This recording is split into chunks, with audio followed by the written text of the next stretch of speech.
एक टोकरी भर मिट्टी। यह कहानी सन 1900 में लिखी गई थी।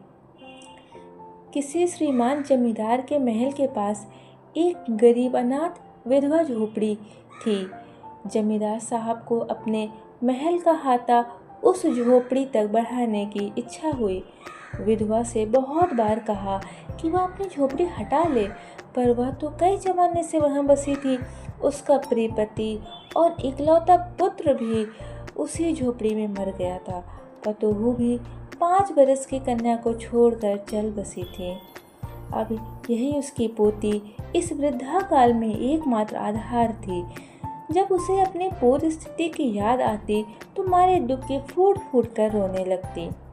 और जब से उसने अपने श्रीमान पड़ोसी की इच्छा का हाल सुना, तब से वह मृतप्राय हो गई।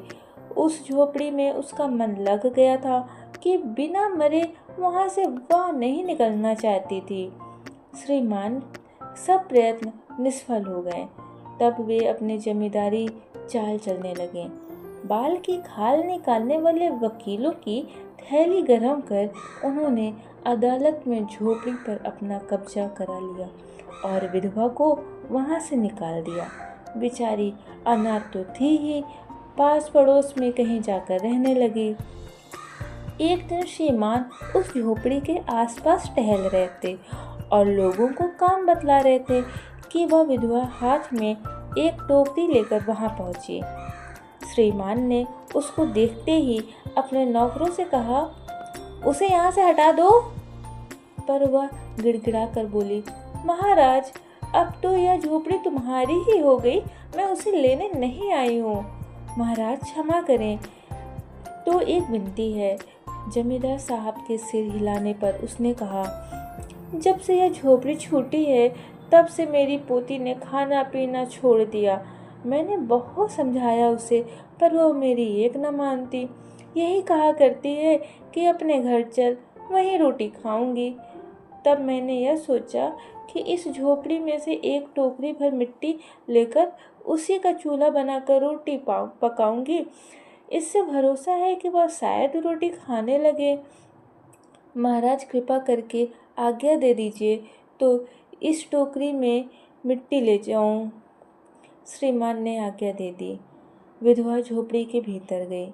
वहां जाते ही उसे पुरानी यादों का स्मरण हुआ और उसकी आंखों से आंसू की धारा बहने लगी।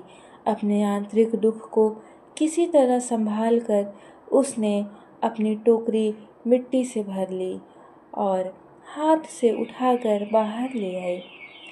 फिर हाथ जोड़कर श्रीमान से प्रार्थना करने लगी, महाराज, कृपा करके इस टोकरी पे जरा हाथ लगाइए, जिससे कि मैं उसे अपने सिर पर धर लूं।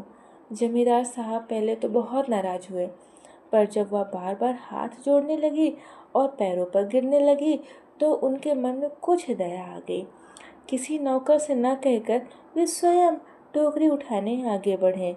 जैसे ही टोकरी को हाथ लगाकर ऊपर उठाया, उन्होंने देखा कि यह काम उनकी शक्ति से बाहर है। फिर तो उन्होंने अपनी सब ताकत लगाकर टोकरी को उठाना चाहा, पर